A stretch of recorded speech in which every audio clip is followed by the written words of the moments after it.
Hello, friends. Crystal here, your Vibrant BF, and welcome back to the Chakra series where we are talking all things chakra and the nervous system. So, this week we are on 5. We have literally covered so much.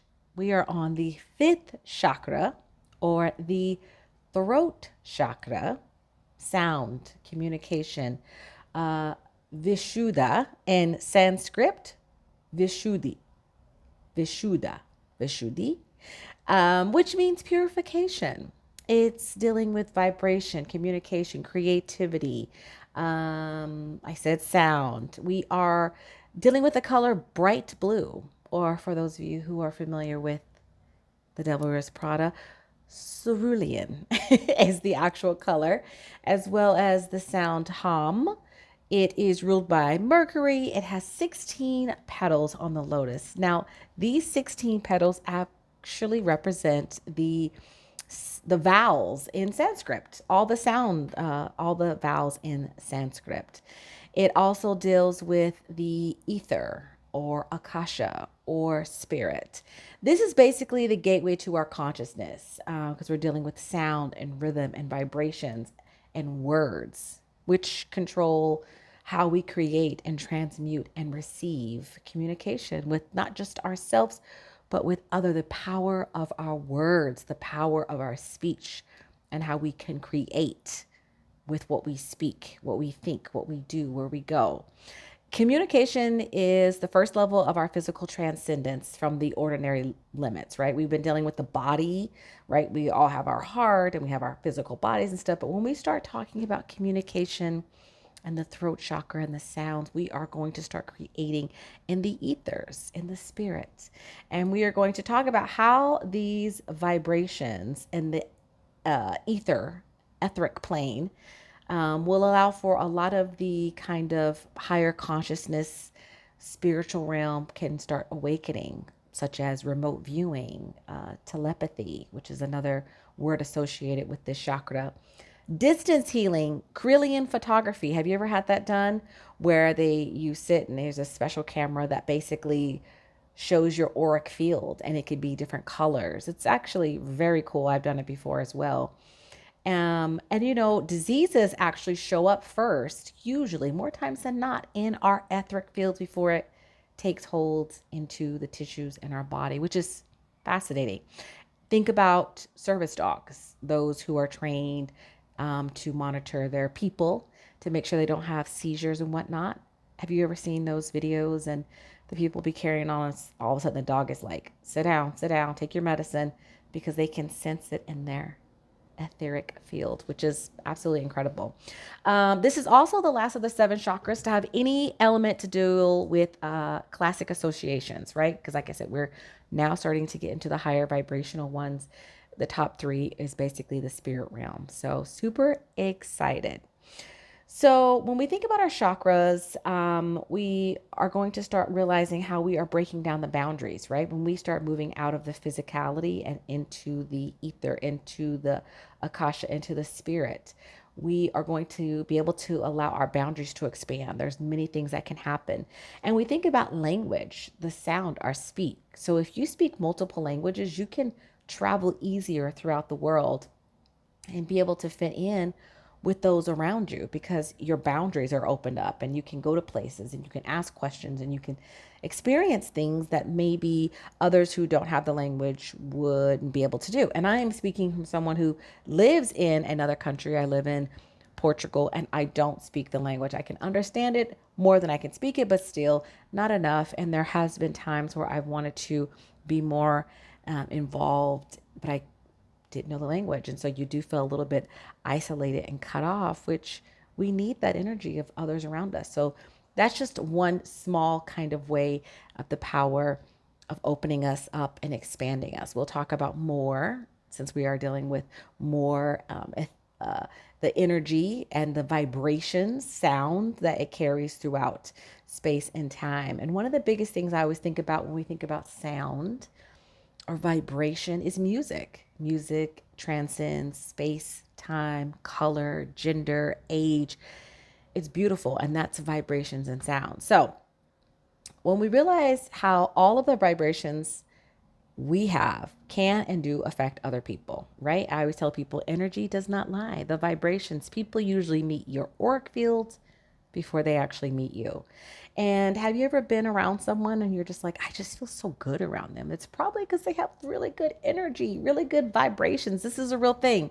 I'm sending the good vibrations. But we always talk about working on my energy. There's a lot of songs, music again, that talk about this, talk about the power of our energy and our vibrations and what we are sending out into the world and how we are affecting other people. So basically, when we think about vibrations, they're just basic a rhythm pattern that's deeply ingrained in all types of functions in our consciousness. Think of the seasons, think of women's menstrual cycles, our heartbeats, moon cycles. All these things are running off patterns and cycles, like or in rhythms. You don't have to tell the moon, okay, moon, time to come out.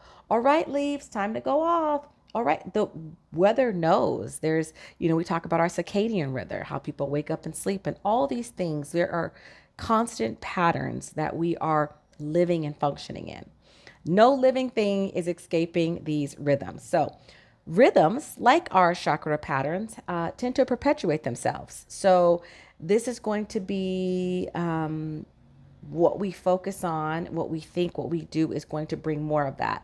Now, dealing with the nervous system, I talk about the RAS, your reticular activating system, and that's basically a little space in your brainstem that starts to bring into what is important to you. And what is important to you is what you focus on, where your energy goes, and it'll bring more of that to you. So if you're a type A person, or if you're very high strung, or if you're very like wound tight, chances are your days are going to be very fast paced and go, go, go and do, do, do. Vice versa, if you're very calm and cool and you move at a nice rhythm, very calm and collected and easy, your days are probably going to carry that same pattern, that same rhythm. And it's a example of how, like, because of these rhythms and vibrations that we're on, thinking about our heartbeat in particular, which is the conductor for our bodies of how we are. Remember, our heartbeat is one of the things that's unconsciously beating, unconsciously speeding up or slowing down, depending on the senses and the feedback it's getting from our body. Are we in danger? Is this safe? Will cause us to have, our heart to change its rhythm, which many high, powerful executive people have heart attacks because they're running at these very high strung levels most of the time. So we are always affecting not just ourselves, but those around us. Think about if you were going to like a clock shop and the old school, what are they? Father, what am I thinking of? The big tall ones that I can't think of the name of them. But if you go into a clock shop, you can put them all in there at different times. They will all start to go at the same rhythm, the sound. They will start to entrain the rhythms, which is absolutely fascinating. The resonance that we carry as living things, the resonance of any vibration, the movements, it's fascinating how vibration affects us. So think about how when women usually live together, their cycles will start to sync up. Um, this is also, you'll start seeing this maybe in couples, like couples who've been married a long time. They'll start finishing each other's sentences or thinking the same things, or their schedules will start kind of, you have to go to the bathroom, I got to go to the bathroom too. Oh, I'm thirsty, I'm hungry. You'll start syncing up.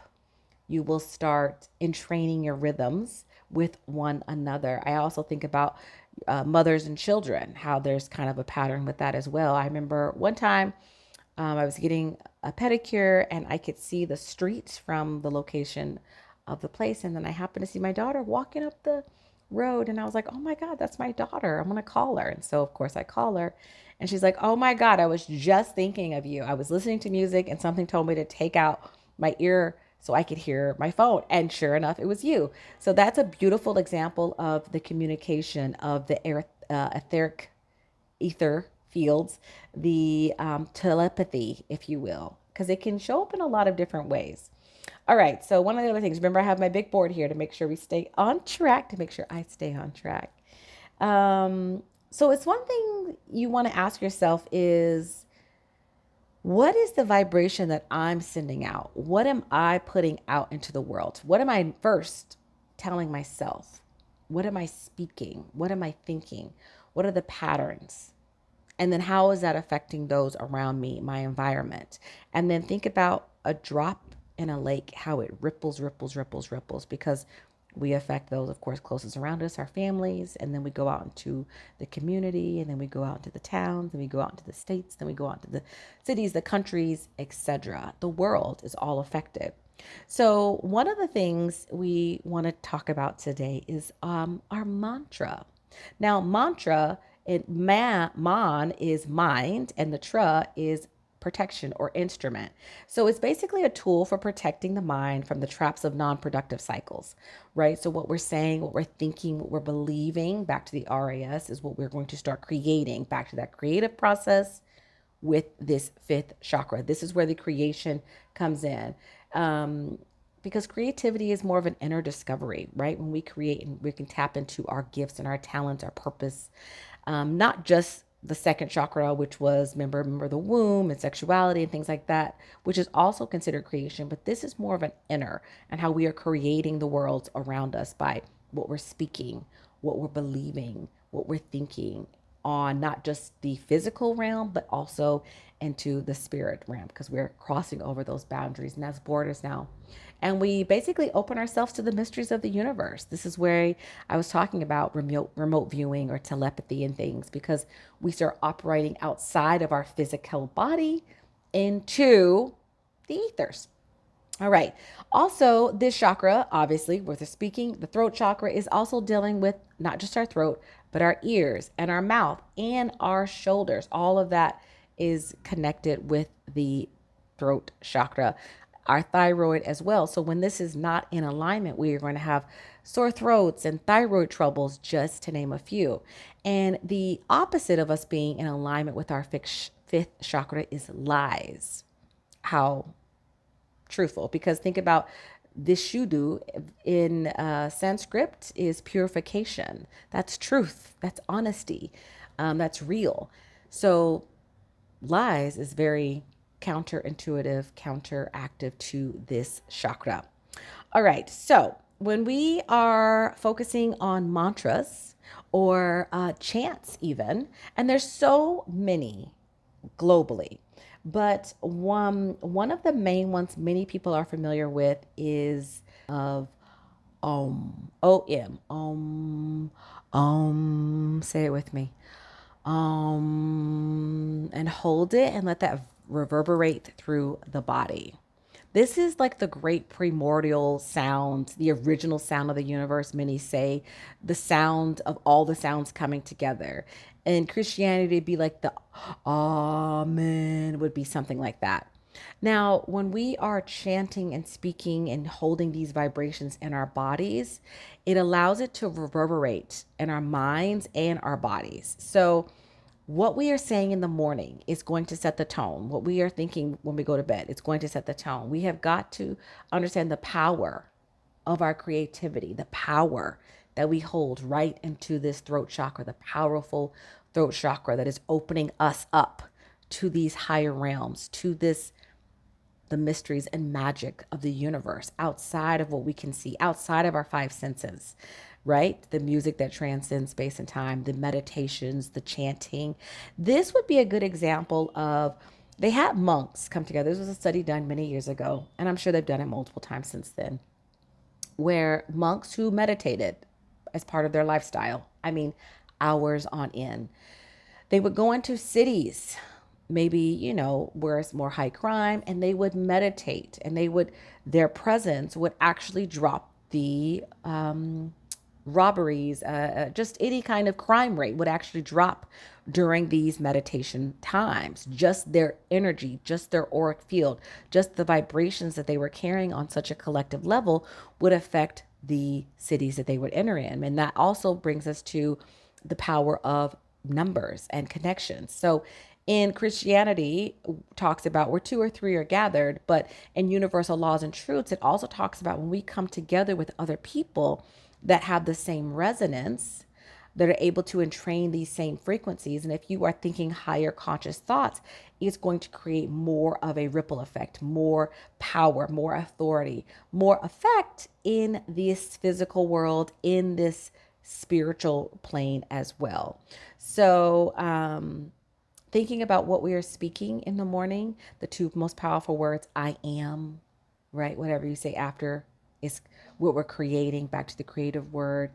I have a chakra and speech for each of the chakras. So I am is just the root chakra. And then it goes into I feel, I hear, I see, I love, I speak, I know, all these different ones. And when we can speak whatever the mantra is, whatever your belief systems fall, you can too create whatever life you want, back to the creative power, by what you are letting reverberate within your cells throughout the day. If that's a chanting, if that's a phrase of everything is always working out for me, I get everything I want, I'm always in the right place at the right time. All these things and beliefs affect us not just on the physical realm of what we see in this 3D, but what we feel and create in the ethers.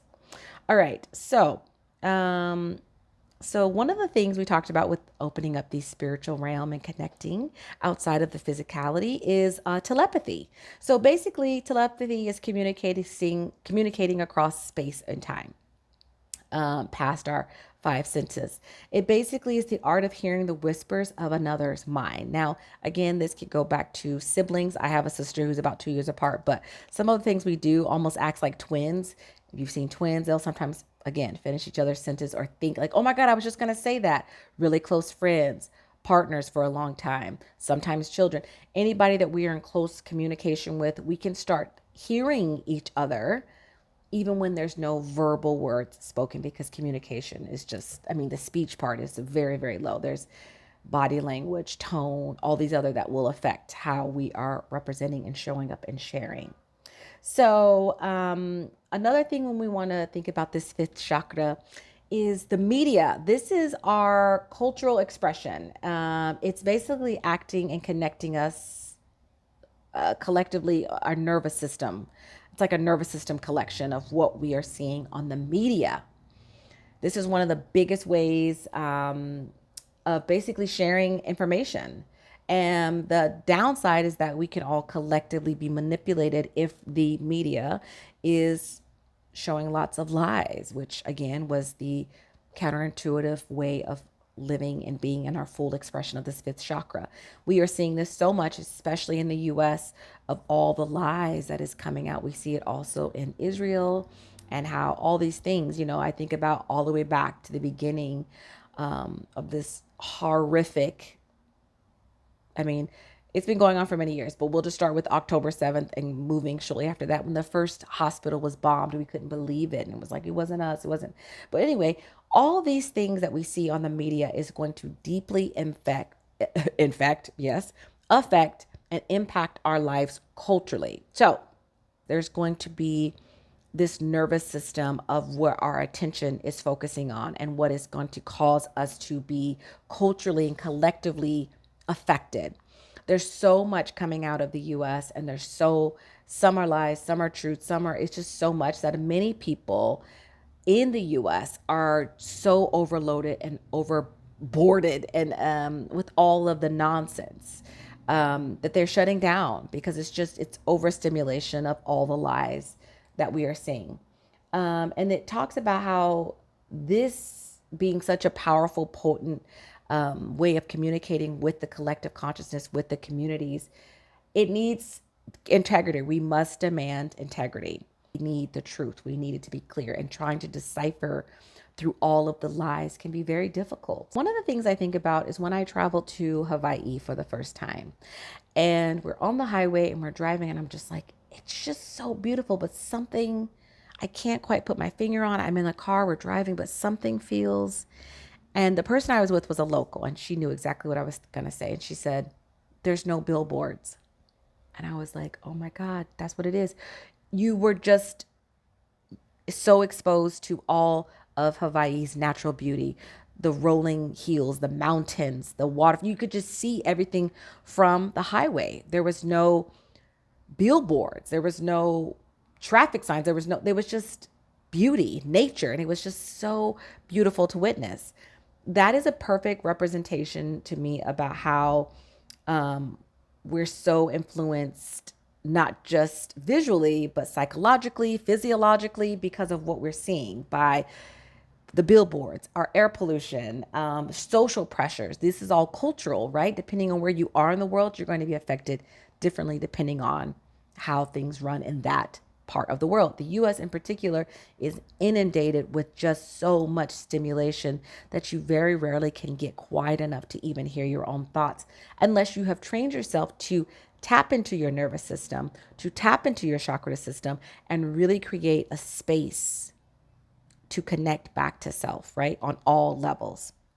All right, let's talk about some exercises and games for this fifth chakra and how we can strengthen it, not just this fifth chakra, but to help our nervous system. So, if we are talking about the power of our throats and how we are creating with our sound and vibration, I highly encourage you to walk through each of the chakra system to create more reverberation of power and clarity and insight of what it is you are desiring, how you want to feel, what you're thinking about, tapping into the RAS. And then I want you to play the game charades. Charades is a great way to not use your voice, but to use your vibrations and energies and looks and to communicate with another person. That's one way. Taking a vow of silence. Now, this may just be for a couple hours. You can work your way up to maybe a full day. That is going to heighten other senses because you're not going to be using this one. Listening really is a lost act these days. Very few people do it. So that's a great practice. Voice recording yourself is also amazing because it allows for you to see how you are communicating with another person. Do you interrupt a lot? Are you actually listening? Are you asking questions? It's a great way. Then actual exercises is neck rolls. Remember, it's affecting the throat, the ears, the mouth, the shoulders. So using those muscles and stretching out the neck is really good. Head lifts, shoulder stands, to name a few. Now, this fifth chakra is so powerful. Many people have their throat chakras that are closed. They're not using their voice. They're not standing in their autonomy. They're not realizing the power that they hold within their bodies that will affect not just their physical world, but their spiritual levels and mysteries that they have no idea is awaiting them. And how not only thinking about how you can create here, right here in the physical world, but how you can literally call in whatever it is you are wanting, whatever it is you're believing, it's already available to you. So using your energy, using your vibrations, using your mantras, your chants, whatever that may be, to have that reverberate in your cells will also help to keep your body healthier. Because remember, diseases usually start in the your ether. But if you are allowing beautiful words of healing and health and power, and you're speaking beautiful things over your body, it's going to help to increase more health in the cells as well. So, thank you so much for joining us for Chakra 5, the throat chakra. I hope you took something away. I would love to hear in the comments what it is that you are going to maybe start chanting to yourself or speaking to yourself in the morning, at night, throughout the day, and watch how your life changes, because it's the repetitiveness of it that is going to create more of a lasting change. It's similar to when people are in churches or in meditations or yogis, things like that. When they are indoctrinating themselves into practices, could be good or bad, you are going to create more of a momentum and a flow and an openness and an expansion, because we are the creators of our lives. And we hold all the powers within us, within our nervous system, within our chakra system. And understanding how these two have been dancing together throughout these last few weeks is continually strengthening us here on the physical realm and in our spiritual, because we are mind, body, and spirit. I will see you next week for chakra number 6. Thanks for watching. Bye-bye.